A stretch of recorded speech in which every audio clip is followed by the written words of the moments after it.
अच्छा अस्सलाम जी। वालेकुम। तो हम अच्छा, हम वन स्टार्ट कर सकते हैं? कर सकते हैं, टाइम हो गया ना? जी। अच्छा ठीक है, तो शुरू करते हैं। मिन अल्हम्दुलिल्लाह वस्सलातु वस्सलामु अला रसूलिल्लाह सल्लल्लाहु अलैहि वसल्लम। जज़ाकल्लाह खैर फॉर जॉइनिंग अस टुडे। और हम आज बात करेंगे माइक्रो मैनेजमेंट की इंशाल्लाह। अच्छा ठीक है, तो इस वक्त हमारे पास पार्टिसिपेंट्स जो हैं वो अ, जो पार्टिसिपेंट्स हैं हमारे पास, हम उनसे थोड़ा सा पूछना चाहते हैं कि उनके पास माइक्रो मैनेजमेंट की क्या डेफिनेशन है, so that we could get some idea. तो आप अगर बता सकें, कोई भी कोई भी अगर बताना चाहें।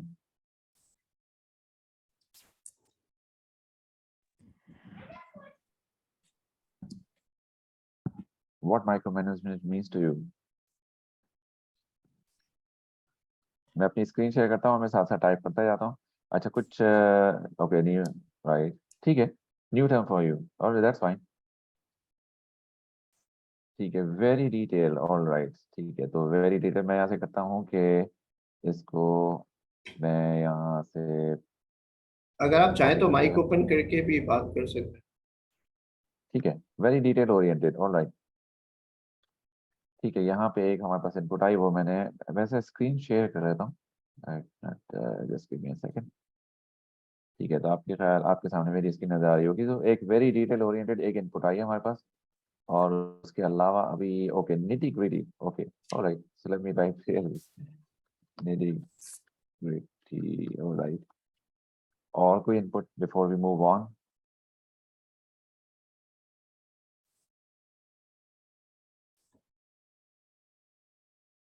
ऑलराइट, माइक्रो मैनेजमेंट की और किसी के पास कोई definition? Okay, interference, okay, interference, ठीक है।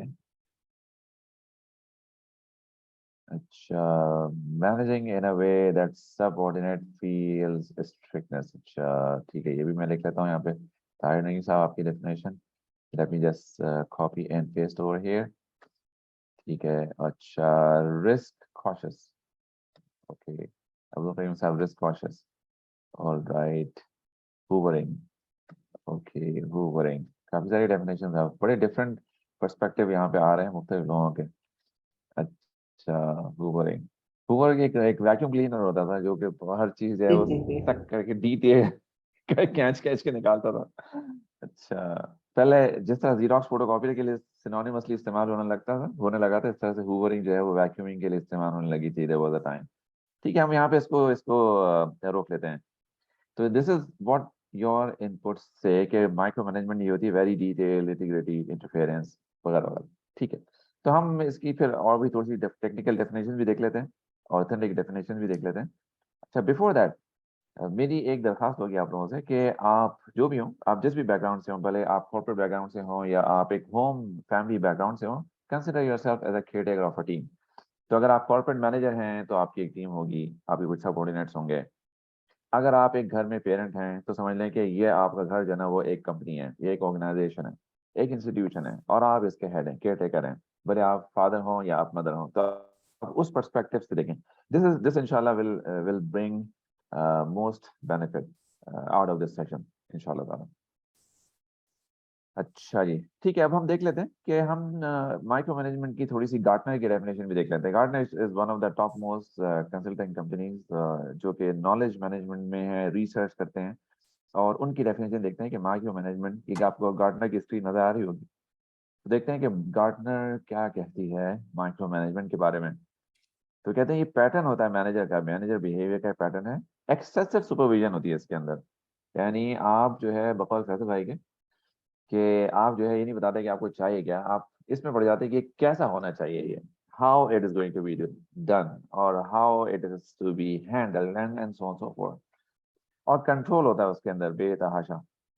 कंट्रोल का मतलब है कि आपकी मर्जी के बगैर जो ना पत्ता भी ना हिले, जो आप जिस तरह चाह रहे हैं चीजें उसी तरह से हों। अच्छा, आप एम्प्लॉय की जगह आप चाहें तो अपने फैमिली मेंबर्स को फिट कर लें, बच्चों को फिट कर लें।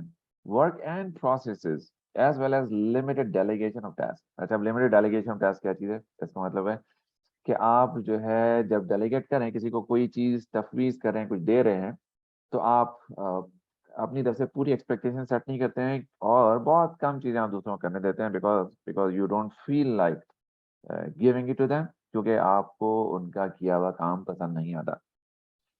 तो ये एक छोटी सी कहानी मैं आपको सुनाता हूँ कि एक टीम मैनेजर थे। तो उनकी जब टीम की हमने कुछ उनकी टीम के साथ सेशंस किए तो एक टीम का एक जो मेंबर था, तो वो कहने लगा कि हमारे जो मैनेजर है ना उनको उनको मेरा काम पसंद नहीं आता है। तो उसकी वजह से ना वो जब मुझे काम देते हैं तो मैं काम करता हूँ, जब मेरे पास काम नहीं होता है तो दो दिन मेरे पास काम नहीं होता है तो मैं आता हूँ बस जीमेल देखता हूँ अपनी और चैट करता हूँ, चाय चाय पीता हूँ और उसके बाद घर चला जाता हूँ। अच्छा, तो अब जब हजरत आप घर चले जाते हो तो मैनेजर क्या कर रहे होते हैं?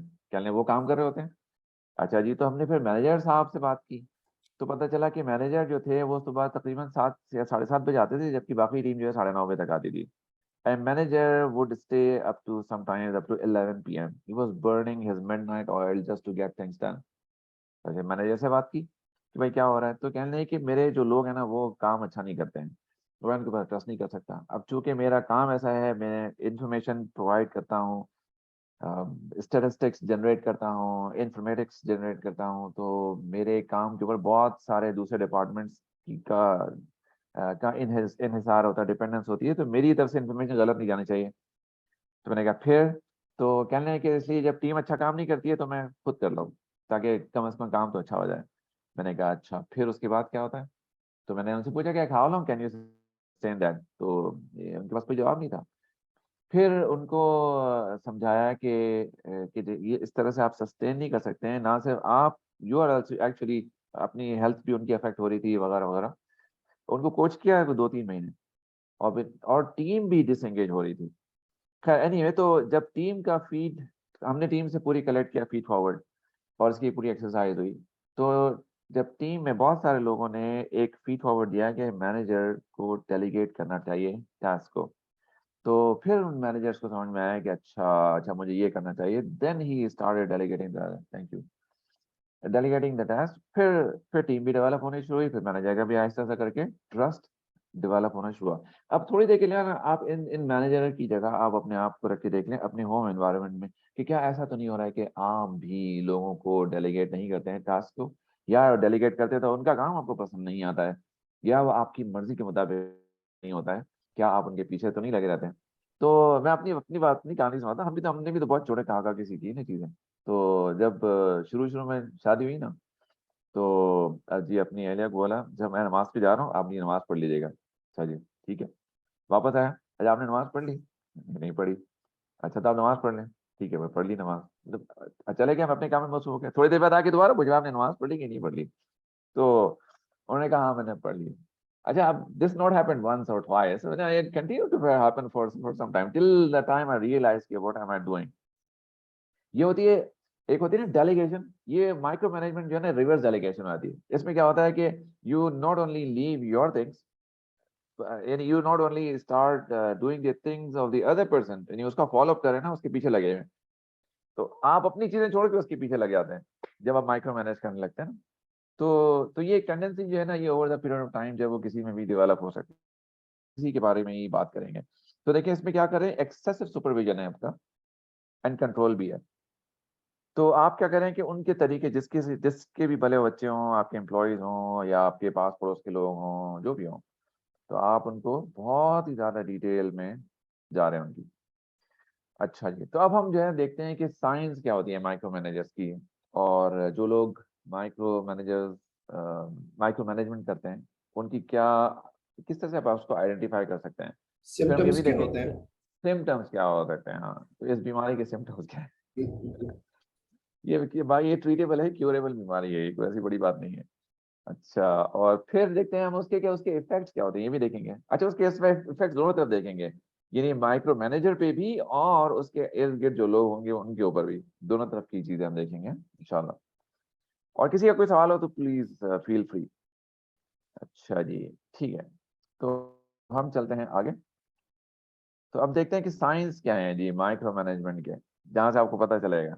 Not seeing the wood for trees, यानी इसका मतलब है कि आप जो है वो बड़ी पिक्चर नहीं देख रहे हैं, आप बहुत ज्यादा डिटेल में पड़ गए हैं। ये एक मकूल है अंग्रेजी का कि not seeing the wood for trees. तो आप असल बात की तरफ जा नहीं रहे, लेकिन आप उसकी डिटेल में, उसकी फरुआत में, ब्रांचेस में जो है वो इतने उलझ गए हैं कि आप जो है असल बात जो है वो बिल्कुल ही भूल गए हैं। अच्छा, हर चीज़ जो है ना वो उसमें आपका अप्रूवल होना चाहिए। कि जो आप देखें, एक एक होती है कॉर्पोरेट का एक कल्चर होता है, यानी जो अच्छी, जो डेवलपिंग या सॉरी जो डेवलप ऑर्गेनाइजेशंस होती हैं, उनमें जनरेटिव कल्चर होता है। जनरेटिव कल्चर जो है वो पावर ओरिएंटेड नहीं होता है। इसका मतलब है कि उसमें डिसीजन मेकिंग अथॉरिटी होती है, हर लेवल पे होती है डिसीजन मेकिंग अथॉरिटी, और कंपनीज इस तरह से ग्रो करती हैं जिनका कल्चर जनरेटिव होता है। एक होता है पैथोलॉजिकल कल्चर। तो पैथोलॉजिकल कल्चर होता है पावर ओरिएंटेड। नहीं जी, मुझे मालूम होना चाहिए कि कौन बच्चा किधर गया था, किसने क्या खाना खाया है, किसने होमवर्क किया है कि नहीं किया है, या मेरे मेरे मातहत ने मेरी रिपोर्ट जनरेट की है कि नहीं, कि उसने रिपोर्ट सही लिखी है या नहीं लिखी है, टाइम पे गई है कि नहीं गई, वगैरह वगैरह वगैरह। अगर अपना कोड डेवलप करें तो किस तरह से लिख रहे हैं कोड, सब चीजें जो है मुझे पता होनी चाहिए। तो ये जो है माइक्रो मैनेजमेंट की एक इंडिकेटर है ये। अच्छा, an option obsession with constant updates. अच्छा, मुझे पता होना चाहिए कि ये फलाना सॉफ्टवेयर किस वक्त।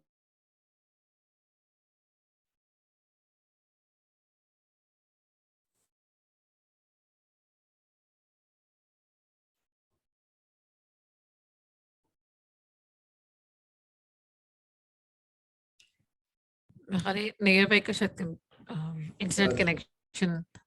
जी जी। चले, कोई बात नहीं। तो जब तक ये भाई रिजॉइन करते हैं तो हम लोग कंटिन्यू करते हैं इसको। तो ताहिर साहब जो है वो कह रहे हैं कि आप अपनी चीज़ें छोड़कर दूसरों के पीछे लग जाते हैं। Agreed on this. I also feel I am missing to fulfil अपनी चीज़ें। If possible kindly example and details of अपनी चीज़ें। देखें, अपनी चीज़ों से मतलब ये है कि आप अगर एक किसी ऑर्गेनाइजेशन में है, आप कुछ काम कर रहे हैं, आपको कुछ रिस्पॉन्सिबिलिटीज दी हुई है, आप एक अच्छी पोजीशन पे है, आपके पास एक टीम है।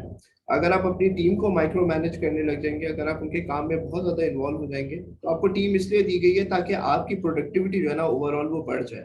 ठीक है, आपका आउटपुट अगर 100% था, तो अब कंपनी चाहती है आपसे, ऑर्गेनाइजेशन चाहती है कि आप 120, 130, 140% जो है ना प्रोड्यूस करें। और उसके लिए आपको, आप खुद तो नहीं कर सकते थे, आपके पास लिमिटेड टाइम था, 8 घंटे थे, तो उन्होंने आपको 1 या 2 एम्प्लॉय दे दिए कि आप इनके साथ काम करें और इनको यूज करें अपनी प्रोडक्टिविटी इंक्रीज करने के लिए। लेकिन अगर वो 2-3 लोग जो है आप उनका काम देखने लग जाए, तो now you have added more work and your productivity remain same.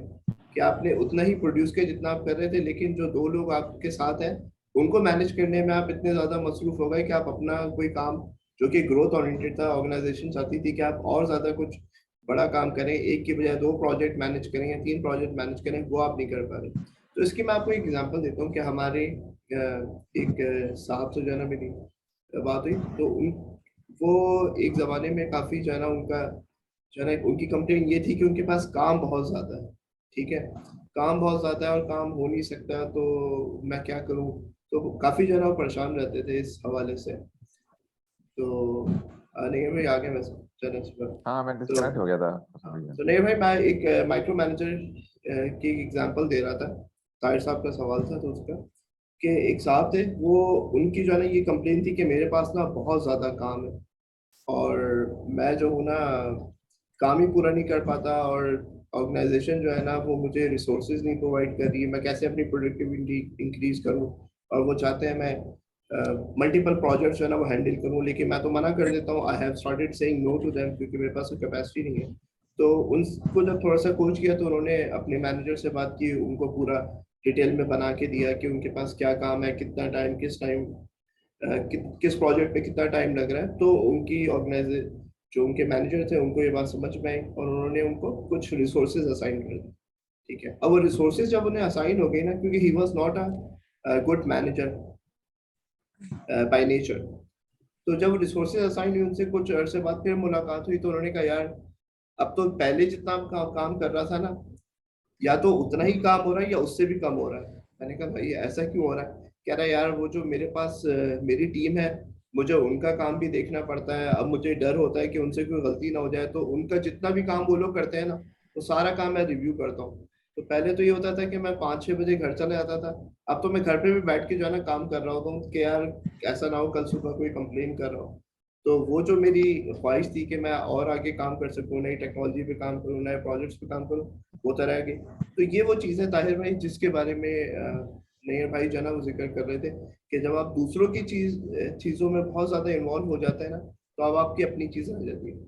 तो खैर में हुआ ये कि उनको थोड़ा सा डेलीगेशन के बारे में समझाया कि डेलीगेशन जो है वो क्या होती है। तो डेलीगेशन इज नॉट अबाउट के काम किस तरह से करना है।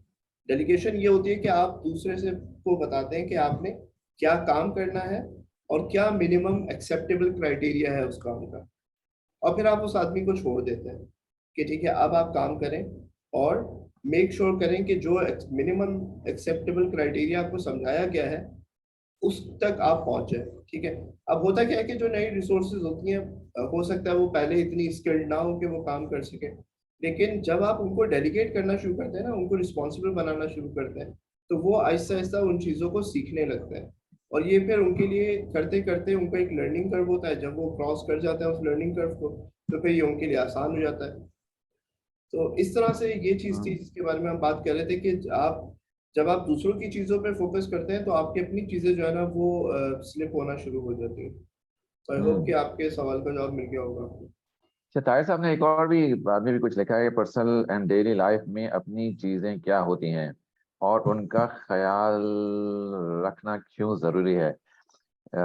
टेक वी डोंट, अच्छा प्रॉब्लम ताकि ताकि we don't indulge in micro managing children life. Wow, thank you so much sir. Tahir साहब बड़ा आप इंटरेस्टिंग सवाल निकालते हैं। एक्चुअली आपके जो कमेंट्स होते हैं ना उससे जो है ना वो स्टोरियां आने लगती हैं। तो मैं आपको बड़ा इंटरेस्टिंग सा एक वाक़या सुनाता हूँ। तो ये जो है ना एक हस्बैंड थे, वो जो है उनके उनके वाइफ के दरमियान जो है ना ये मामला चल रहा होता था कि भाई मैं बाहर से आया, तुमने मुझे सलाम नहीं किया, मुझे पानी नहीं पिलाया है, सीढ़ियाँ गंदी हैं, खाना नहीं पका, बाथरूम गंदा है, वगैरह वगैरह वगैरह। तो अब जो खातून खाना थी वो बड़ी परेशान होती थी कि भाई ये चाहते क्या है, मेरे जो शौहर है, मुझे कितना भी अच्छा कर लो इनकी तसल्ली नहीं होती है। तो क्योंकि वो बहुत ज्यादा डिटेल ओरिएंटेड थे ना, हस्बैंड थे। तो अच्छा, अब जब काम उनकी मर्जी के मुताबिक नहीं होता तो वो चिढ़ जाते थे, वो गुस्सा भी पे करने लगते थे। जब वो गुस्सा करते थे तो ये खातून बिल्कुल खामोश हो जाती थी, क्योंकि ये एक अंदर खौल में चली जाती थी। तो इनका ये मामला जो है काफी अर्से से चल रहा था। तो मैंने उनसे उनसे उन साहब से, दोनों दोनों मियाँ बीवी से मेरी मुलाकात हुई। तो यानी मीटिंग हुई हमारी। तो मैंने उनसे पूछा कि यार ये बताएं कि आपकी जो जिंदगी है ना उसमें आप करना क्या चाहते हैं अल्टीमेटली ना, what is the outcome that you want out of your life. तो कोई जवाब नहीं था उनके पास। तो मैंने उनसे तो थोड़ा सा एक एक्सपेरिमेंटेशन किया, और एक्सपेरिमेंट किया उनके साथ। हो सकता है ये आपको भी ये एक्सपेरिमेंट काम आए। तो आप किसी भी लाइट बल्ब या कोई भी ऐसी चीज जो ऊपर आपकी छत में खड़ी, कोई भी ऐसी चीज या फायर अलार्म या कुछ भी ना, तो एक पेन लेके और उसको उसको आप इस तरह से करें कि आपकी आपकी आंखों के दरमियान, इस पेन के दरमियान और जो लाइट बल्ब है, जो भी कुछ है ना, उसमें एक लाइन ऑफ साइट बन जाए।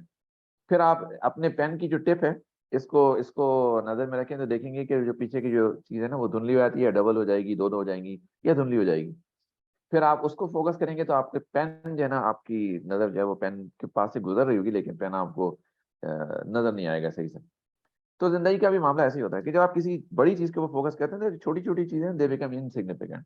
लेकिन जब किसी छोटी चीज के ऊपर पढ़ते हैं तो फिर बड़ी चीज जो है ना वो हमारी जिंदगी से ओझल हो जाती है। तो मैंने उनसे आपसे पूछा कि भाई आप अपनी जिंदगी में कोई बड़ा काम करना चाहते हो, वो क्या काम है। तो कहने कि उनके पास कोई जवाब ही नहीं था। फिर मैंने कहा अच्छा आप सोचिएगा इसके बारे में क्या करना चाहते हैं। तो फिर उन्होंने सोचना शुरू किया। जब उन्होंने सोचना शुरू किया तो उनकी अटेंशन जो है ना उस बड़े काम की तरफ मुंतकिल हो गई। सारी अटेंशन जो है वो जो उनकी बेगम की जो छोटी मोटी चीजें थी उसकी तरफ से हट गई। तो हम एक और भी अपनी अपनी कोचिंग सेशन में कभी कभी हम पूछते हैं, is this the battle that you want to fight. तो पिक योर बैटल्स वाइजली। अगर छोटी छोटी बैटल्स में पड़ जाएंगे ना, तो फिर आपकी जिंदगी जो है वो उसी में ही उलझ के रह जाएगी। फिर तो आप बड़ी बैटल्स में तो आप जो असल जिंदगी का मकसद, जो बड़ा काम आप कर सकते हैं जिंदगी में, भले वो अपनी बच्चों की तरबियत हो, भले वो और किसी किसी और लोगों के लिए काम करना हो, जो भी कुछ करना चाहते हैं आप। अब मैं हमारे घर में ही बच्चे ही एक एक बच्चा एक एक उम्मत की तरह से होता है। तो हम जो है ना उसके ऊपर नहीं फोकस कर पाते, हम जो सारा फोकस जो है ना वो डिटेल ओरिएंटेशन में लगा देते हैं। अच्छा। और नहीं भाई, इससे डिस्टेंसेस भी क्रिएट हो जाती है ना, दोनों स्पाउसेस के बिल्कुल। दरमियान डिस्टेंस क्रिएट हो जाती है। तो खवातीन चाहती है कि हस्बैंड जो है वो चले जाए उस काम पे। घर पे ना रुके। अगर घर पे रुकेंगे बहुत गड़बड़ हो जाती। एक खातून का कहना है कि मेरे हस्बैंड कहते हैं कि वैक्यूम भी मैं ना यूं चलाऊं और फिर मैं यूं चलाऊं, तो उस तरीके से ही वैक्यूम चलाएंगे तो वैक्यूम होगा, वरना नहीं होगा। ये बटन ऐसे रखे होने चाहिए, उनके पर ये होना चाहिए, तो जैसे ही अगर दावत भी खत्म होती है तो वो उनके हस्बैंड जो है किचन में साथ होते हैं, मतलब हेल्प करा रहा हूँ। तो बट एक्चुअली उनके हिसाब से अगर चीजें नहीं हो तो वो बड़ा मसला हो जाता। Instead of attending the guest, he is in the kitchen with his wife, so that's something interesting. Hmm. ये आपने जो है ना मुझे अपना वक्त याद दिला दिया, शुरू शुरू में हमने भी बहुत ये काम किया है। अच्छा, अपनी बीवी को पता तो ना कैसे सिखाया ना, यानी ऐसे भी किया है, देखो प्लेटें ऐसे धुलती हैं, वो बेचारी ये शक्ल देखनी मिलेगी क्या मुझे प्लेटें धोनी नहीं आती हैं।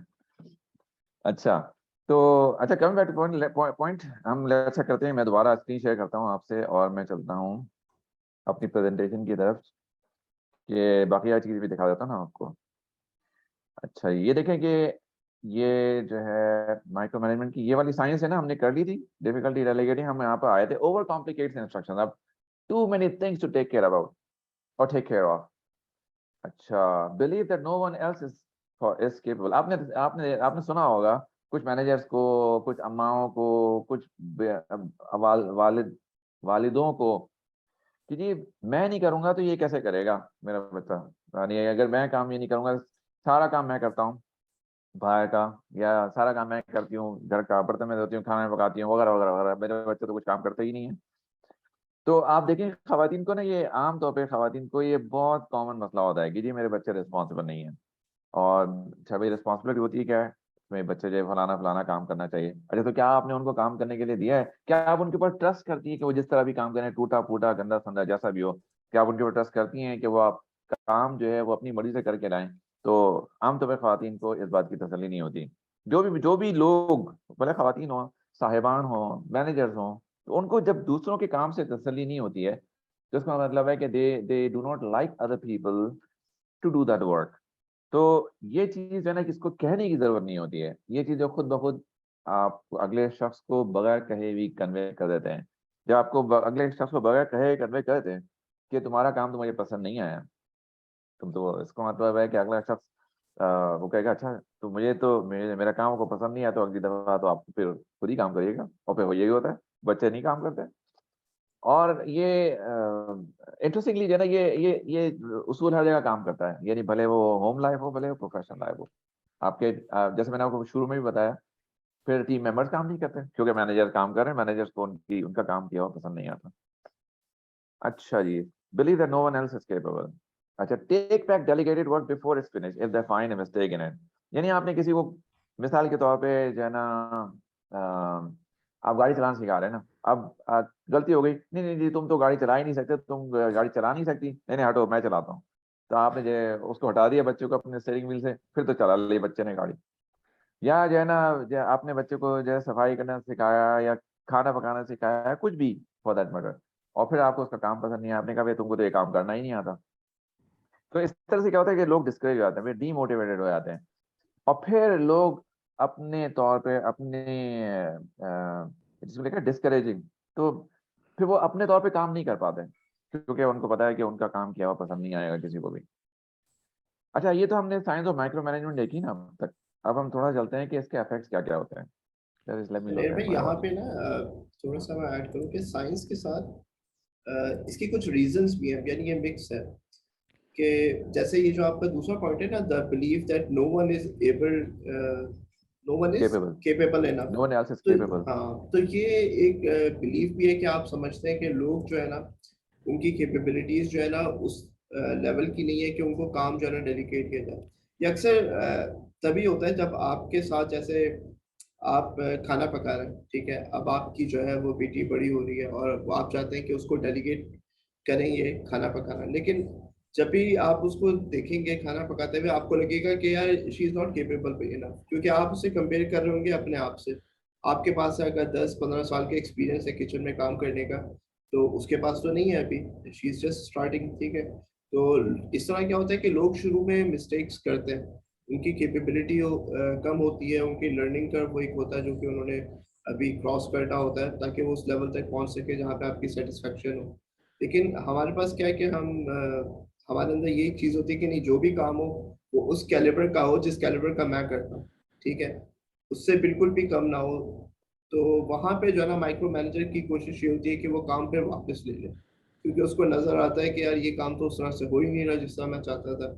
और या तो वो बहुत ज्यादा इंस्ट्रक्शंस देना शुरू कर देता है, इतनी इंस्ट्रक्शंस देता है कि वो ओवर कॉम्प्लिकेट कर देता है चीज, ठीक है। और जो जो फर्स्ट टाइमर्स होते हैं, जो पहली दफा कोई कोई नया काम करने की कोशिश कर रहे होते हैं, तो उनको तो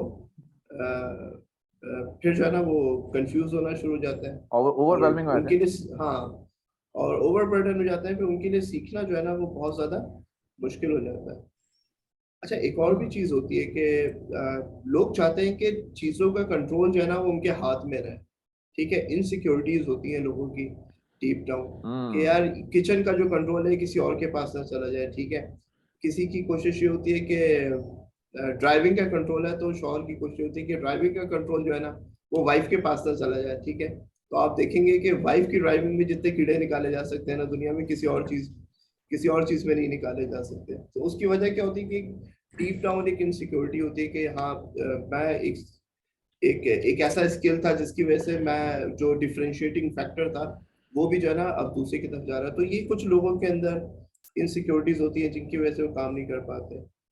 अच्छा। फैसल में हम्म। परफेक्शनिज्म भी तो होता है ना कि वो काम उसी तरह हो जैसे मैं चाहता हूँ, तो हाँ, इट शुड वो बी पहले वाले परफेक्ट। जो रूल है उसमें कवर हो जाता है कि लोग चाहते हैं कि काम बिल्कुल उस लेवल का हो जिस लेवल का मैं करता हूँ, या उससे बेहतर हो, वरना ना हो, ठीक है। जिस तरह का नए भाई ने कहा कि वैक्यूम करने का भी एक तरीका होता है कि पहले आगे करना है उसके बाद उसे ड्रैग करना है, ठीक है। इसी तरह वो एक एग्जाम्पल है ना, मतलब ये कि टॉवल का भी एक राइट साइड होता है और एक रॉन्ग साइड होता है, तो आपने राइट साइड से मुंह साफ करना होता है, रॉन्ग साइड से नहीं करना। तो थिंग्स लाइक दैट है। तो ये एक दो चीजें थी जिसकी वजह से लोग जो है ना वो माइक्रो मैनेजर बन जाते हैं। तो उनको, हमें भी अपने अंदर जो है ना इन चीज़ों को आइडेंटिफाई करना चाहिए कि हमारे अंदर अगर इस टाइप की इनसिक्योरिटीज होगी और परफेक्शनिज्म जैसे आप कह रही हैं अगर ये डेवलप हो रहा है, तो फिर हमें उसको चेक करना चाहिए, क्योंकि ऐसे में क्या होगा, हमें डेलीगेट करना मुश्किल हो जाएगा। और जब आप डेलीगेट नहीं कर सकेंगे, तो जो इनएक्सपीरियंस लोग हैं वो कभी भी एक्सपीरियंस हासिल नहीं कर सकेंगे, ठीक है। अगर आप तो वो चाहते हैं डेवलप किसी नहीं हो को कि पाएंगे। वो कुछ सीखे, तो उसको डेलीगेट करना, उसको फेल होने की गुंजाइश आपको देनी पड़ती है, ठीक है। और माइक्रो मैनेजर्स के लिए ये जो है ना बिल्कुल भी काबिल कबूल नहीं होता है कि वो फेलियर जो है ना वो उनकी टीम की तरफ से है। उसका मतलब है कि जब हम अपने बच्चों को ब्लेम करें तो नहीं, तो ये करना ये आते ही नहीं है, तो then we need to look into it कि क्या हमने उन्हें मौका दिया था वो करने का। हाँ, ये एक छोटी सी बात मैंने बहुत अर्से पहले पढ़ी थी, मेरे बच्चे छोटे थे, कि आप जिस तरह भी बच्चे ब्लैंकेट अपनी घड़ी तय कर रहे हैं या जिस तरह भी बिस्तर बना रहे हैं, बनाने दें उनको। At least they come into habit, get into the habit of making their beds by themselves. So, hmm. and then they will learn to do it later. तो जब हैबिट आपकी डेवलप होने लगती है ना, ठीक है, आपको आदत हो जाती है, फिर आप उसके अंदर ना थोड़ा थोड़ा सा ना उस प्रैक्टिस को इम्प्रूव करना शुरू करते हैं। अब आप उसे एक चीज बता दें नेक्स्ट टाइम कि हाँ यार ये तुमने बहुत अच्छा काम किया, आप उसे अप्रिशिएट करें, आपसे बताएं, लेकिन इसको अगर तुम इस ब्लैंकेट को इतना छोटा तय करोगे ना, तो ये कम जगह लेगा और ये इस जगह पे रख दिया जाएगा आराम से, ठीक है।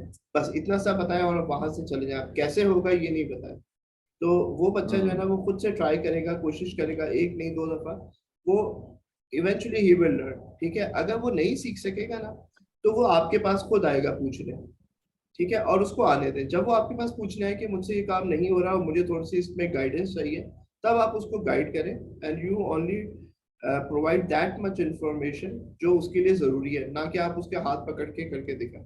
अच्छा, माइक्रो मैनेजर की प्रॉब्लम ये भी होती है कि वो क्या करता है, वो आपकी जब आप काम कर रहे होते हैं ना, तो एकदम से वो वहां पे ना जीनी की तरह एकदम से आ जाता है और उस काम में जो है ना हाथ बटाना शुरू कर देता है आपका, और या तो काम आपके हाथ से लेके ना करना शुरू कर देगा।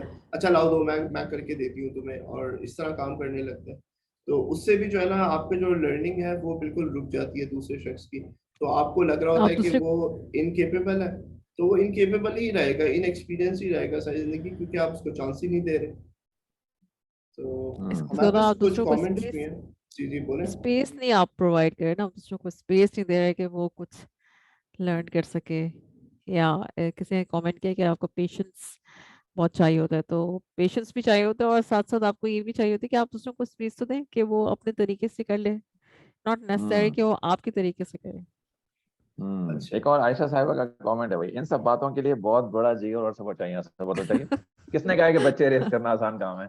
किसने कहा कि लोगों को डेवलप करना आसान काम है? तो ये तो काम तो मुश्किल है, और इसके लिए तो वाकई बड़ा दिलगुर्दा चाहिए।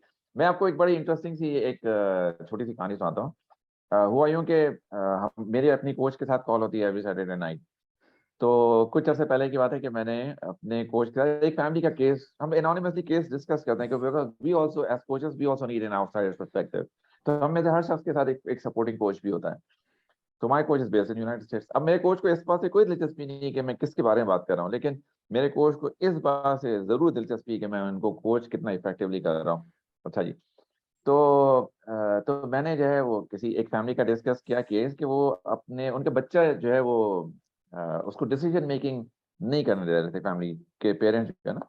तो मेरे कोच ने कहा कि अच्छा, this kind like they want their children to be confident but they are not giving them the opportunity to be confident। यानी आप अपने बच्चे को प्रोवाइड ही नहीं करें ना, आपने उसका हाथ पकड़ लिया कि वो डिसीजन मेकिंग नहीं कर सकता, या डिसीजन आप उसके ऊपर इम्पोज कर रहे हैं। तो अब ऐसा बच्चा जो है वो ग्रो कैसे होगा? तो फिर हम बाद में, हम माँ बाप जो है ना, क्या होता है, फिर बाद में परेशान हो जाते हैं जब बच्चा एक एज से ग्रो कर जाता है और उसको डिसीजन मेकिंग करना ही नहीं आता अपनी। फिर हम कहते हैं कि यार ये बच्चा कंफ्यूज है, ये कॉन्फिडेंट नहीं है, वगैरह वगैरह वगैरह। तो बात तो ये है कि हमें हमें ये देखना चाहिए ना कि क्या हमने उसको अपॉर्चुनिटी प्रोवाइड की है एज अ पेरेंट पहले, कि वो अपने डिसीजन जो है वो खुद ले सके, अपना कॉन्फिडेंस डेवलप कर सके। तो you need to trust the child to build the trust in him or her। अच्छा, ठीक है। तो यासिर महमूद साहब क्या कह रहे हैं? Sir, the basic problem that causes micromanagement is the lack of managerial skills। either we start managing the teams in office or start managing family। बिल्कुल। तो मैनेजिंग स्किल्स यकीनन जरूरी है, इसमें कोई शक नहीं है आपकी बात में। मैं एक सॉफ्टवेयर डेवलपर था। उसको मैंने कहा कि लीडरशिप स्किल्स के बारे में, कहना है कि अभी तो मैं मैनेजर हूँ नहीं टीम का, तो मुझे जो है इन स्किल्स पे काम करने की जरूरत नहीं है। तो मैंने कहा जब आप मैनेजर बन जाएंगे तो क्या फिर आप उस वक्त इन स्किल्स पे काम करेंगे क्या? उस वक्त तो बहुत देर हो चुकी होगी। तो coming back to the point, हम तो अब चीजों को अक्सर रेलेवेंट देखते ही नहीं है ना, सिर्फ इस वजह से कि नहीं ये तो हमारे हमारे उर्दू दरबार में आता नहीं है ये। अच्छा तो नहीं यस भाई, डेफिनेटली। एक चीज है हाँ कि बोलिए। यहाँ पे जैसे आपने मैनेजरियल स्किल्स का एक वर्ड यूज किया ना, तो बड़ा भारी एक वर्ड है क्या। इसके लिए ऐसा लगता है कि आपको मैनेजमेंट पढ़नी पड़ेगी, बहुत सारी किताबें पढ़नी पड़ेंगी, बहुत सारे मेंटर्स के साथ काम करना पड़ेगा। लेकिन मैनेजरियल स्किल्स जो है ना, this is equal to common sense under a context. अगर आप घर के अंदर है तो व्हाट डज कॉमन सेंस से, आप चाहते हैं, जैसे हम बच्चों की बात करते हैं, हम चाहते हैं कि बच्चे कुछ सीख जाएं, ठीक है। तो सीखने के लिए हमें क्या करना पड़ेगा? क्या उनको काम करके देना चाहिए, या उनको इंस्ट्रक्शंस देनी चाहिए काम करने के लिए, या फिर उनको टारगेट देना चाहिए? ये तीनों चीजें प्रैक्टिसेस आपके सामने है। अब आप खुद कॉमन सेंस आपको बता देगी कि किस प्रैक्टिस के अंदर कितनी ज्यादा जो है ना वो लर्निंग की अपॉर्चुनिटी मौजूद है आपके बच्चे के लिए। तो आप खुद से उसको पिक कर सकते हैं। इसके लिए जरूरी नहीं है कि आप कहीं से ये स्किल्स सीखें। It is all about common sense, ठीक है। और चीजों की एक बड़ी पिक्चर देखना है कि आप ये मत सोचें कि अभी बच्चा क्या कर रहा है और कितना खराब काम कर रहा है और सही नहीं कर रहा और चीज अच्छी नहीं लग रही, या आपकी स्पेसिफिकेशन के मुताबिक काम नहीं हो रहा। आप ये सोचें कि बिग पिक्चर में देखें कि अच्छा ठीक है यार, ये इसकी एक हैबिट डेवलप हो रही है, इसको काम करने की आदत हो रही है, इसको खुद से सोचना आ रहा है, इसको खुद से प्रॉब्लम सॉल्विंग आ रही है। फिर आप उसके टास्क को आहिस्ता आहिस्ता बढ़ाते चले जाएं, आप उसके चैलेंज को थोड़ा सा बढ़ा दें।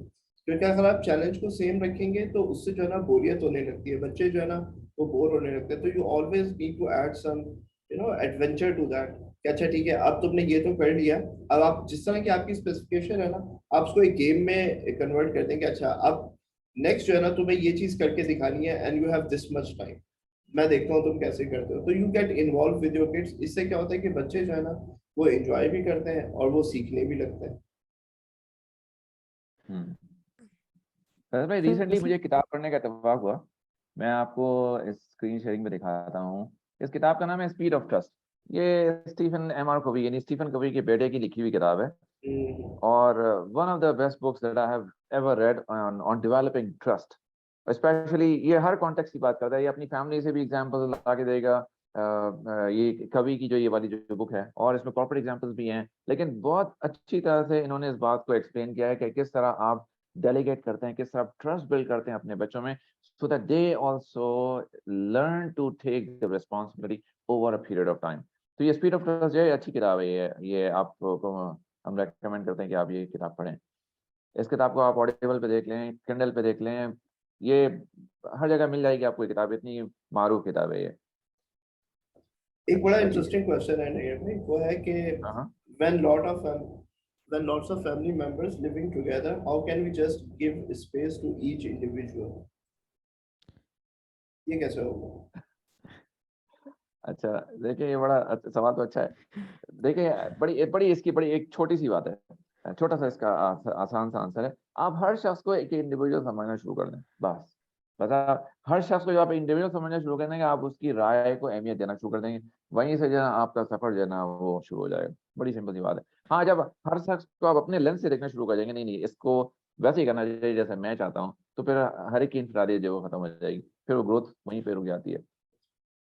तो आई अच्छा नैयर होप भाई, आई यहाँ पे आंसर्ड मैं योर एक चीज शेयर करता हूँ कि अक्सर देखिए क्या होता है कि अ, अगर कुछ बच्चे ऐसे होते हैं, मोस्टली बच्चे ऐसे होते हैं जिनके ऊपर आप अपनी बात चलाएंगे ना तो वो चल जाती है। आप उनको जिस तरह दिल चाहे बनाना चाहे आप उनको बना सकते हैं। आप उनको माइक्रो मैनेज करके जो है ना आप इस तरह का बना दें कि वो हर चीज़ के अप्रूवल के लिए आपके पास आए, तब भी वो आएंगे, ठीक है। जब वो बड़े हो जाएंगे तब भी वो हर चीज़ में आपकी राय पूछने आएंगे, खुद से कोई डिसीजन नहीं ले सकेंगे।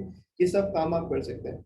लेकिन एक जो है ना बड़ी खतरनाक प्रॉब्लम तब आती है जब आपका कोई उनमें से कोई एक बच्चा ना डाइवर्जेंट होता है, ठीक है, जो कि नॉर्मल तरीके से जो है ना वो बिहेव नहीं कर रहा होता, उसकी एक अपनी उसके अंदर एक इंडिविजुअलिस्टिक सोच पहले ही जो है ना डेवलप कर चुकी होती है। जब आप उसको पकड़ के रखने की और अपनी मर्जी उसके ऊपर थोपने की कोशिश करते हैं ना, तो वहां पे ना एक बड़ा ट्रस्ट का जो है ना डेफिसिट वो क्रिएट होना शुरू हो जाता है। वहां पे जो रिलेशनशिप है ना वो सबसे ज्यादा आपका खराब होता है। तो अक्सर लोग जब बात करते हैं तो अब जो नई जनरेशन है उसके पास इंफॉर्मेशन इतनी ज्यादा है कि वो बहुत जल्दी जो है ना अपना एक इंडिविजुअल माइंडसेट बना लेती है, ठीक है। उसके अपने जो है ना वैल्यूज और नॉर्म्स बहुत जल्दी डेवलप होना शुरू हो जाते हैं। पहले तो ये होता था कि वैल्यू और नॉर्म्स जो थे ना वो चप्पल और जूते के बेसिस पे वो बच्चे को सिखा दिए जाते थे। आजकल जो है ना ये काम नहीं हो रहा, बच्चे जो है ना ये सब चीजें बाहर से लेके आते हैं। तो उनको एक इंडिविजुअल समझना और उनकी राय को अहमियत देना ये बहुत इंपॉर्टेंट होता जा रहा है। अगर ऐसे बच्चों के साथ वो आप नहीं करते तो वहां पे जो है ना आपको ये प्रॉब्लम फेस करनी पड़ती है कि बच्चे जो है ना आपको ऐसा लगता है कि बागी हो गए, आपकी बात नहीं सुन रहे, आपकी रिस्पेक्ट नहीं कर रहे, आपका ट्रस्ट जो है ना वो खराब होने लगता है उनके साथ, और बच्चे आपको ट्रस्ट नहीं कर रहे थे क्योंकि trust is a two way track है। आपको। अगर आप दूसरे के ऊपर ट्रस्ट नहीं करेंगे तो दूसरा भी आपके ऊपर ट्रस्ट नहीं करेगा, ठीक है। हम्म, तो स्पेशली अच्छा, आपको नए एक बड़ी जनरेशन के लिए it's very important. Thank you. मैं एक आपको छोटा सा एक स्टोरी सुनाना चाहता हूँ। तो ये कोविड के दौरान की बात है कि एक फैमिली थी, तो उसमें एक तकरीबन 19-20 साल का एक लड़का था। तो उस लड़के को जी वो लेके आए मामा कि भाई इसके साथ कुछ मसले मसाइल हैं। तो यूजुअली हम इस तरह बच्चों के साथ काम करते नहीं हैं, हम कहते नहीं, हमको पेरेंट्स के साथ भी काम करना है। खैर, तो लड़के के साथ जब बातचीत शुरू हुई तो फिर उनके वालिदैन के साथ भी बात हुई। तो एक बड़ा मसला जो था वो उनमें था कम्युनिकेशन का। वो लड़का जो है ना अपनी वालदा के ऊपर बहुत यानी गुस्सा करता था, चीखता चिल्लाता भी था। और वालदा साहिबा के भी एटीट्यूड जब कुछ ऐसा था, अच्छी खासी एक घर में ना एक जब मैदान जंग बना होता था। तो उस लड़के ने बताया कि जो उसकी वालदा है उनकी एक आदत ये है कि वो उसको आगे बार बार चेक करती है वो क्या कर रहा है। तो कहती अच्छा, वालदा साहिबा भी उन्होंने भी एडमिट किया कि हाँ वो करती हैं, जैसे मिसाल के तौर पे रात को उठेंगी, पानी पीने जाएंगी, लेकिन देख के भी आएंगी कि बच्चे क्या कर रहे हैं, कौन क्या कर रहा है, सो रहा है नहीं सो रहा है, नहीं सो रहा है तो क्या कर रहा है, वगैरह वगैरह। तो एक ऐसा ट्रस्ट डिफिसिट वहां पे एक क्रिएट हो गया उनकी उस माइक्रो मैनेजमेंट की वजह से, कि वो फिर दोबारा जो है वो भर ही नहीं पा रहा था। तो अब लड़का अगर कुछ नहीं भी कर रहा हो तो वाला समझती थी कि ये जो है वो गेम खेल रहा है और घंटों बैठा है लैपटॉप पे। तो एक एक अजीब सी सिचुएशन जो है वो घर में क्रिएट हो गई, एक एक टसल मुसलसल चली जा रही थी। अच्छा, ठीक है। तो हेलीकॉप्टर, हाँ, ऐसे होता है अब हेलीकॉप्टर अब पेरेंटिंग जब आपने की तो वो तो ट्रस्ट भी नहीं डेवलप हुआ और आपने उसकी डिसीजन मेकिंग भी ग्रूम नहीं की। तो उसमें नुकसान ये होता है कि बच्चे आपसे बहुत दूर हो जाते हैं। जब बड़े होते हैं तो दो चीजें हो सकती हैं, या तो बिल्कुल ही आपके ऊपर डिपेंडेंट हो जाएंगे, या फिर दूसरी चीज ये होगी कि वो आपसे बहुत दूर हो जाते हैं। हम्म। तो एक अच्छा इसमें उसी एक बैलेंस रखना। हम्म। हाँ नहीं, आप बात पूरी कर लीजिए अपनी। नहीं, बस मैं बैलेंस रखना अच्छा, बहुत इम्पोर्टेंट है। बैलेंस रखना बड़ा जरूरी है। उसी फैमिली की ना एक और बच्ची भी थी, उसकी छोटी बहन। तो मैंने उससे पूछा कि रिलेशनशिप में, नहीं उस घर के कई बच्चों से बात हुई मेरी, तो रिलेशनशिप कैसी है ये वालदा साहिबा से, तो रिलेशनशिप अच्छी नहीं। तो उसने उसने out of on the scale of 1 to 10 मेरे ख्याल है उसने कुछ 4 या 3 या 4 ऐसी कुछ रेट किया, मुझे याद नहीं आ रहा है। तो मैंने उससे पूछा कि अच्छा ये बताओ कि अपनी वालदा के साथ कितना टाइम स्पेंड करती हो। तो क्या नहीं, मैं तो टाइम स्पेंड करती नहीं हूँ। अच्छा वो क्यों नहीं टाइम स्पेंड करती हो, क्यों नहीं करती हो? इसलिए कि मेरी अम्मी मुझे किचन में आने नहीं देती हैं। तो मैं जो है वो मुझे हटा देती किचन में से। तो मैंने कहा अच्छा तो ना करो काम, खड़े हो सकती हो जाके, खड़ी हो सकती हो जाके? तो क्या नहीं, हाँ खड़ी हो सकती हूँ, तो वो बातें कर सकती हूँ। तो मैंने कहा अच्छा ठीक है। तो उसमें ही उस तरह से करें तो शायद रिलेशनशिप जो है थोड़ी थोड़ी करके डेवलप होनी शुरू हो जाए। तो उस फैमिली को उसके बाद मैंने नहीं कोच किया ज़्यादा, ये प्रॉब्ली 3-4 ही महीने हुए होंगे शायद उसको कोच करके या कोच करते हुए, फिर वो then they disengaged. They come back to the point, ये एक उनके साथ एक बड़ा सीरियस इशू क्रिएट हुआ था अ, उस फैमिली के साथ। अच्छा थोड़ा सा हम बैकग्राउंड में जाते हैं तो पता चलता है कि उन खातून जो जिस फैमिली से आई थी, उन खातून के जो वालिद साहब थे और उनके जो यानी वालिद साहब का उन बच्चों के साथ, यानी इन खातून और उनके उनके भाइयों के साथ जो उनका जो तामुल था, जो लेना देना था या जिस तरह से उन्होंने तरबियत की थी, उसमें trust was not existing at all. तो एक्चुअली क्या होता कि ये सोचा, the grandfather injected the distrust in his daughter, and the daughter, who is now the mother of many children, probably 5 or 6 children, now she is injecting distrust again in her children. तो एक पूरा एक मतलब एक तो एक series of distrust and क्या कह सकते हैं उसको, अजीब सी सिचुएशन है जो बिल्कुल उस फैमिली के साथ थी। अल्लाह ताला उनके लिए आसानी फरमाए। लेगेसी आमीन। अच्छा लेगेसी चला रही है। अच्छा ठीक है। I am suffering dependency of kids. नौनी साहब आपने कुछ लिखा है यहाँ पे, उन्होंने ही हमें खराब किया है। Different, I am suffering dependency of kids. मुझे मालूम नहीं इसका क्या मतलब है, suffering from dependency of kids. May be you can explain, may be you can write another note if you want. अच्छा ठीक है। अच्छा हम जो है थोड़ा सा एक एक दूसरा हम थोड़ा सा हम तो अभी तक पेरेंट्स और उनके बच्चों की बात करें ना, अब हम थोड़ा सा दोबारा बात करते हैं डिफरेंट डायरेक्शन में। तो एक और भी एक इंटरेस्टिंग एक सिनेरियो था, सीन तो नहीं कहना चाहिए, सिचुएशन थी कि जिसमें जो है एक बेटे जो थे वो अपने वालिद को की कुछ आदतों की वजह से परेशान थे। अच्छा तो अब वालिद साहब जो थे वो, अब बेटे साहब चाहते थे अपने वालिद को ठीक करना, और वालिद साहब जो थे उनके ख्याल में उनके अंदर कोई खराबी नहीं थी। तो अब बेटे साहब चाहते थे कि मेरे उनके वालिद बिल्कुल उनके हिसाब से चलें, यानी मिसाल के तौर पे नमाज अदा करें या जो भी कुछ करें ना बिल्कुल उनके हिसाब से चलें। तो मैंने उनसे पूछा कि आप क्यों चाहते हैं इस तरह से? तो कहने लगे कि मैं चाहता हूँ कि वालिद साहब जो है वो अ, उनकी यानी वो इस तरह के काम ना करें, और उनकी वजह से कोई खराबी हमारे ऊपर ना आए, यानी हमारी फैमिली के ऊपर ना आए ना। तो मैंने कहा अगर वालिद साहब कुछ खराब काम करेंगे, कुछ गलत काम करेंगे जो भी, तो उसका जिम्मेदार कौन है, वो हैं या आप? कहने वो हैं। तो मैंने कहा फिर आप उनको क्यों रिवर्स डेलीगेट करें, आप अपना काम छोड़ छोड़ के उनके पीछे लगे हुए हैं। आप ये बताएं कि आप अपने ऊपर कितना लगेज लादे में कि आप अपने ऊपर काम नहीं कर रहे हैं और अपने वालिद साहब के पीछे पीछे लगे हैं साई की तरह से। तो ये बात उनको समझ में आ गई अल्हम्दुलिल्लाह। द गाय वाज स्मार्ट माशाल्लाह। तो ही पिक्ड अप। फिर उसके बाद उन्होंने क्या किया, मैंने उनसे ये पूछा कि आपकी रिलेशनशिप आपके वालिद से कैसी है? तो उन्होंने कहा कि तकरीबन 3 out of 10 होगी।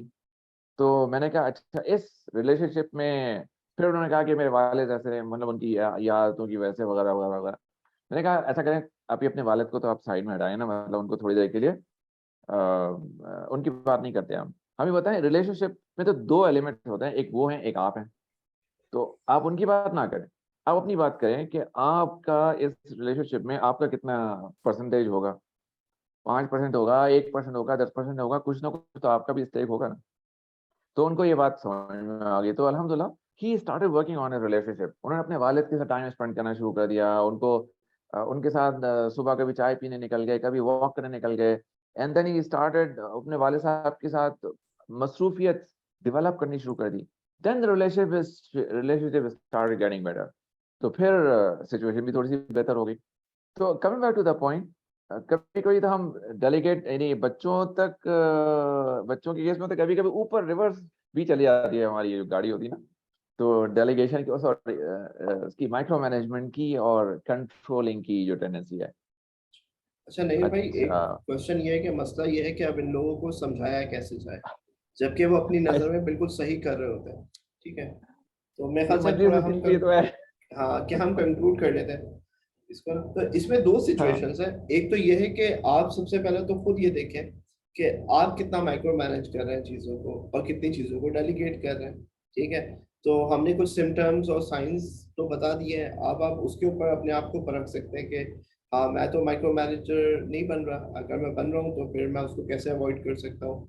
तो देर आर मैनी स्ट्रैटेजीज. ठीक है, और सबसे अच्छी स्ट्रैटेजी है कॉमन सेंस, कि आप सबसे पहले ये देखें कि क्या चीज़ जो है ना वो ओवरऑल वेलबींग के लिए, आपकी फैमिली के लिए, आपकी टीम के लिए बेहतर है, और वो करने की कोशिश करें जिसमें सबकी ग्रोथ भी हो और सबके लिए एक लर्निंग अपॉर्चुनिटी हो.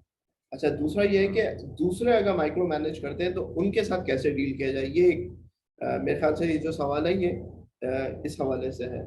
तो सबसे इम्पोर्टेंट चीज़ जो है ना इसमें वो है कम्युनिकेशन. ठीक है, कि अगर कोई आपको माइक्रो मैनेज कर रहा है तो आप कैसा फील करते हैं उसके बारे में, वो आप जरूर कम्युनिकेट करें. ठीक है, and how it is impacting your growth, your performance, your productivity, your effectiveness. ये सब चीज़ें आप उसको बताएं कि ठीक है यार, मैं ये काम करने की सलाहियत रखता हूँ. जब तुम मुझे इतनी सारी चीज़ें बता देते हो, इतनी सारी डिटेल्स बता देते हो ना, तो मेरे लिए वो चीज़ ओवर कॉम्प्लिकेट हो जाती है. ठीक है, और फिर जो है ना मैं ओवर बर्डन फील कर रहा होता हूँ, बहुत जल्दी बर्न आउट हो जाता हूँ. इसके तो इससे इस कम्युनिकेशन से क्या होगा कि आपका एक ट्रस्ट जो है ना वो डेवलप होना शुरू हो जाएगा अपने जो भी माइक्रो मैनेजर है उसके साथ.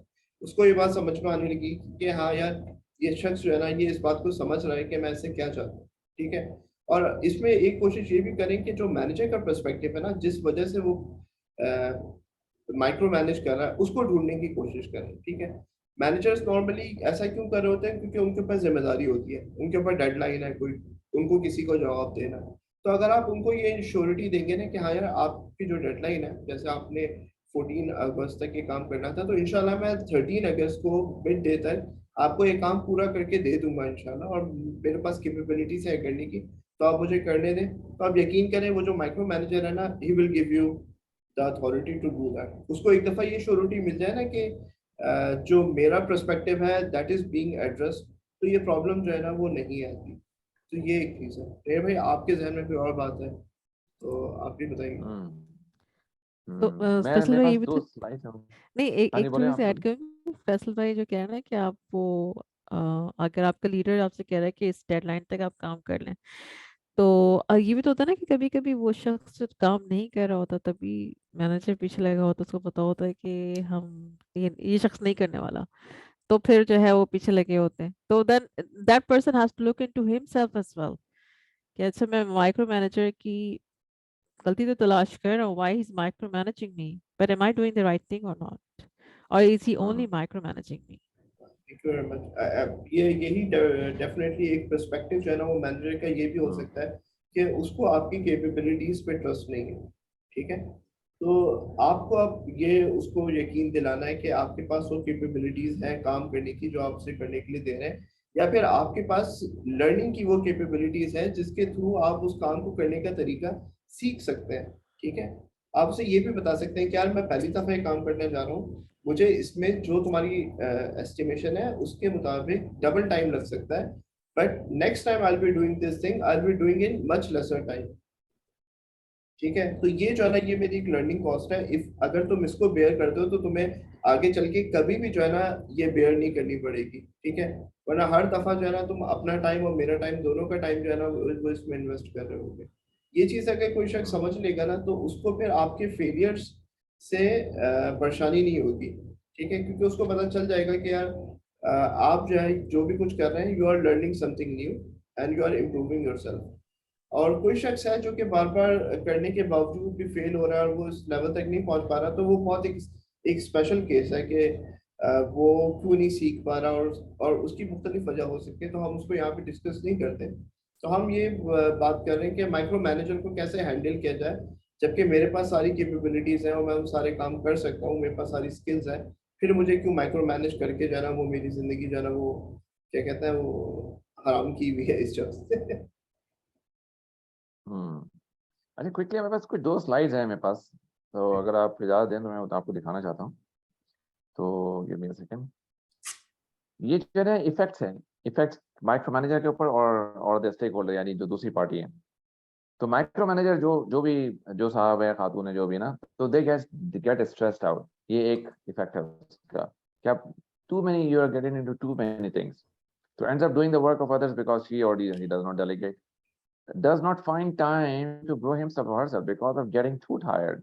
आपको अपने ऊपर, अपनी डेवलपमेंट के ऊपर टाइम नहीं मिलता है, क्योंकि आप मसरूफियत इतने ज़्यादा है। और फिर जब अल्टीमेटली जो टाइम मिलता है ना, आप इतने स्ट्रेस आउट हो जाते हैं कि अल्टीमेटली जब आपको टाइम मिलता है, यू नीड टू रिलैक्स। फिर आपको रिलैक्सेशन के लिए, ये मैंने एक दो नहीं, मैंने बारहा कई सारे, कम से कम तो 4-5 मुख्तलिफ फैमिलीज को कोच करने का जब इत्तेफाक हो ना, तो उसमें एक चीज़ बड़ी कॉमन निकली कि जो खवातीन हैं वो they get stressed out by getting into too many details, हर काम किसी से करने के चक्कर में। अच्छा, उसके बाद होता क्या है, तो खातून जो है वो इतनी थक जाती हैं कि now she needs some relaxation. तो वो क्या करती हैं कि वो जो है ना, वो सबसे जो आसान तरीन रिलैक्सेशन होती है ना, वो होती है यूट्यूब। तो यूट्यूब पे जो है ना, वो अब कुछ भी देखें यूट्यूब पे, जो ड्रामे देखें आप, और मूवीज देखें, जो भी देखें, हाँ। तो अच्छा, उसको होता क्या है कि उससे फिर उनकी नींद खराब होती है। ज़्यादा अब रात को आप अगर ड्रामे देखें तो नींद खराब होगी। अब नींद खराब होगी तो ज़्यादा उस नींद का जो इफेक्ट आएगा, वो कहाँ आएगा, वो फिर अगले दिन पर आएगा। जब अगले दिन पे आएगा तो अगले दिन की ज़्यादा आपकी एक तो नींद पूरी नहीं हुई है, फिर आपके काम पूरे नहीं हुए, तो वो जो एक चिड़चिड़ाहट का एक एक पूरी ट्रेन जो है ना, वो चल पड़ती है। तो coming back to the point, अभी देखें कि अल्टीमेटली इट्स इस इससे माइक्रो मैनेजमेंट से हाउ थिंग्स गेट अफेक्टेड। फिर उससे रिलेशनशिप खराब होती है, हर चीज़ जो है ना, वो उस एक चीज़ से इतनी जुड़ी हुई है कि वो हर चीज़ पे अफेक्ट करने लगती है। अच्छा, हम क्विकली थोड़ा सा देख लेते हैं कि इसके जो इफेक्ट्स हैं वो दूसरे लोगों के ऊपर क्या होते हैं, वो भी देख लेते हैं। ये अदर्स के ऊपर क्या इफेक्ट होता है कि get the feeling that they are not trusted, इसके ऊपर हम कुछ बात कर चुके हैं। They do not get developed, they get demotivated, do not feel responsible. ये दूसरे लोगों के ऊपर इफेक्ट होता है, जो कि हु आर बीइंग मैनेज्ड और who are being micro managed. तो with this we come to a close. हम अपनी बात को थोड़ा सा कंक्लूड करने लगते हैं। मैं लोगों से पूछूंगा, यहाँ पे पूछना चाहूंगा कि व्हाट वाज द लर्निंग, ये जो हमने पूरी बात की है इसमें, अगर आप अपनी लर्निंग माइक खोल के बात करना चाहें या अपनी लर्निंग चैट में लिखना चाहें, एज यू फील कंफर्टेबल, कोई भी अपने शेयर करना चाहें लर्निंग।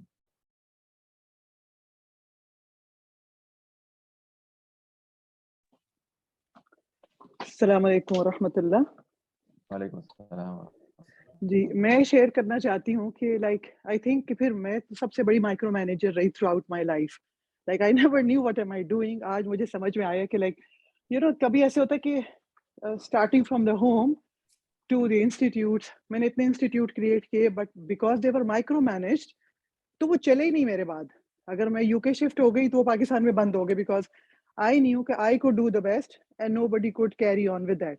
और फिर माहौल से भी ये बात हमें समझाई जाती है कि अगर आप नहीं है, मेन लोग नहीं है, तो काम नहीं हो सकता।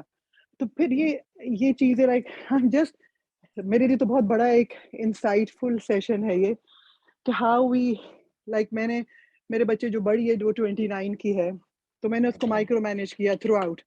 और वो इतनी माइक्रो मैनेज हो गई कि उसके 3 बच्चे हैं, बट वो हर काम मुझसे पूछ के करेगी। उस वक्त तो नहीं फील हो रहा होता, जैसे अभी 11 इयर्स का बॉय है, सो आई एम माइक्रो मैनेजिंग, तो बहुत अच्छा लग रहा है। लेकिन ये बाद में जाके तो ये फिर मेरे लिए तो बहुत अजियत की बात होगी ना, कि नॉट ओनली दिस, बिजनेस में भी अभी मैंने अपना क्लिनिक बनाया and I was micro managing it. I think now मेरे पास अब वो लफ्ज आ गया to know what my fault was, कि मैं उसमें नहीं रह सकी बिकॉज वो मेरी मर्जी से नहीं चल रहा था। तो I had to jump out of that कि मुझे अपनी मर्जी से कुछ करना है ये।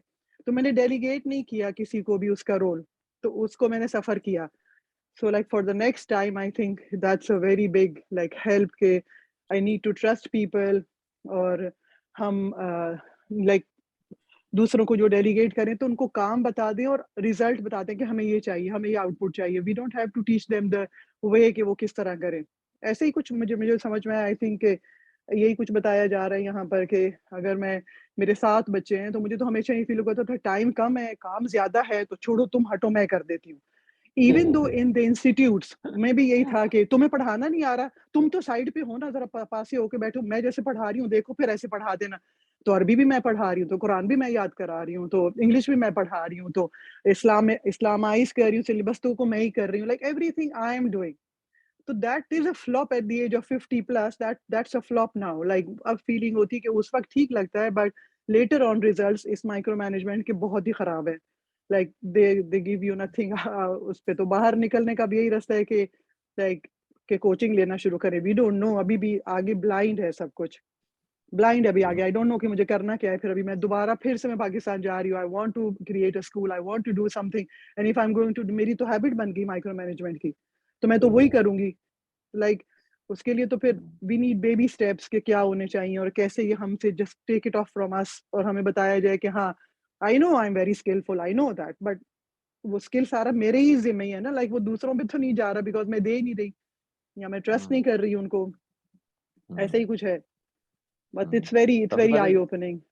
अच्छा, इसके अंदर एक जज़ाकल्लाह छोटी खैर सी बात है hopefully पेरेंट्स so के लिए कि हाँ आप मुझे सिर्फ एक छोटे से सवाल का जवाब दें कि वो बच्चा अपने लेसेस बांधना कैसे सीख सकता है जिसके लेसेस कोई और बांध के देता है।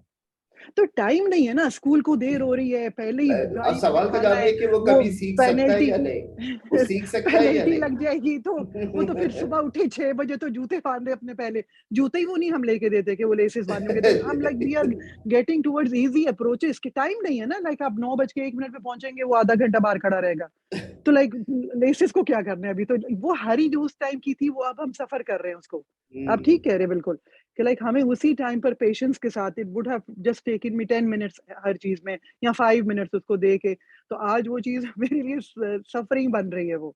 But I am getting out of it इंशाल्लाह। मैं भी कोचिंग ले रही हूँ, यहाँ इस सेशन में भी मेरे कोच मौजूद है अल्हम्दुलिल्लाह। बट स्टिल यू नो ये बहुत बड़ा इंसाइटफुल था, आज का आई ओपनिंग था कि ये जो मैं कर रही हूँ, I am a micro manager, I can say that's an illness, इससे डिजीज हो गई है, तो इससे तो बाहर निकलना पड़ेगा। So courageous So to share. जज़ाकल्लाह खैर। to share this, yes, so Yeah, openly, yeah, and I very sincerely courageous. appreciate and acknowledge. Yeah, really appreciate it. Yeah. कि बस दुआ अच्छा करें प्लीज, अच्छा कि कुछ हो, अल्लाह बेहतर ताला हो आपके लिए इंशाल्लाह। जी आमीन, जज़ाकल्लाह खैर। जज़ाकल्लाह खैर फॉर शेयरिंग। अच्छा में हम कंक्लूड कर लेते हैं, वी हैव जस्ट बिल्कुल बिल्कुल टाइम हो गया, तो हम कंक्लूड कर लेते हैं। Sincerely thank you so much for this interactive session. आप लोग जब सवाल करते हैं, अपने कमेंट देते हैं ना, तो सेशन में जान पड़ जाती है, हमें भी कुछ मुख्तलिफ चीज़ें याद आ जाती हैं, आइडियाज मिल जाते हैं, और सो दैट वी शेयर। अच्छा एक चीज़ यहाँ पे किसी ने लिखा है, if you are micromanaging, you have empowered your team and communicate your vision. If you are micromanaging, actually it's the other way around, probably maybe you want to say something different. तो अगर आप micro manage करें तो आपने empower नहीं किया अपनी team को, और ना ही अपने कम्युनिकेट किया अपने विजन, तो probably you wanted to say the reverse of it, but maybe it's a typing mistake. अच्छा ठीक है, चलो हम कंक्लूड करते हैं, और thank you for your presence. इंशाल्लाह we look forward to seeing you soon again, और अपनी राय का जरूर इज़हार कीजिएगा। हम लोग 1 अगस्त की पूरे महीने में जो हमारी थीम होगी ना, वो प्रोडक्टिविटी से मुतालिक होगी, तो इंशाल्लाह ताला जो हमारा नेक्स्ट सेशन होगा वो भी इसी थीम पर ही होगा, प्रोडक्टिविटी के ऊपर इंशाल्लाह। जज़ाकल्लाह खैर, सुब्हानकल्लाहुम्मा व बिहम्दिका, अशहदु अल्ला इलाहा इल्ला अंता, नस्तगफिरुका व नतूबु इलैक। अस्सलामु अलैकुम व रहमतुल्लाहि व बरकातुहू।